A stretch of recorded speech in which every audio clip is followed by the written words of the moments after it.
হুগলির এক গ্রামে এক নীল কুটির ছিল। জায়গাটা বহু বছর পরিত্যক্ত ছিল। লোকমুখে শোনা যেত যে রাতে ওই নীল কুটিরের জানালা থেকে ফিসফিসানি ভেসে আসে, যেন কেউ কারোর নাম ধরে ডাকছে। গ্রামের ছেলে নিলয় এক ঝড়ের রাতে বাজি ধরল বন্ধুদের সাথে যে ওই নীলকুঠিতে ভূত বলে কিছু নেই। সে হাতে টর্চ লাইট আর একটা মোবাইল ফোন নিয়ে হাজির হলো। নিলয় টর্চ জ্বালাতেই দেখলো দেয়াল জোড়া নীল রঙের দাগ, যেন কেউ নখ দিয়ে আঁচড় কেটেছে। ঘরে বাতাস নেই, তবুও চারিদিকে যেন কারোর নরম হাহাকার।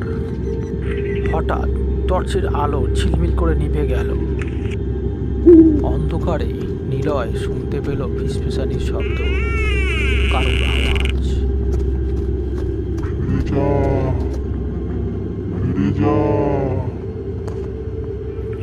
তার গলা শুকিয়ে গেল আর মোবাইলের আলো জ্বালাতে গিয়ে দেখলো মোবাইলের কোনো সিগন্যাল নেই। ব্যাটারি 70% চার্জ ছিল, এখন মাত্র 1% চার্জ আছে। দরজার দিকে দৌড় দিতে যাবে, ঠিক তখনই সে অনুভব করলো তার পিছনে একটা ঠান্ডা নিঃশ্বাস।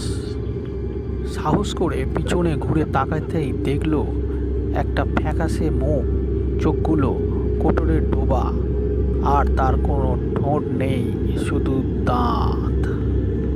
সে ফিসফিস করে বলল, আমি বেরোতে পারি না, তুমিও পারবে না। নিলয় চিৎকার করে দরজার দিকে দৌড় লাগালো। দরজা খুলে বাইরে আসতেই ঝড় থেমে গেল, কিন্তু পিছন থেকে সেই ফিসফিসানি যেন বাতাসে ভেসে এলো। তুমি আমার জায়গা থেকে ফেলেছ।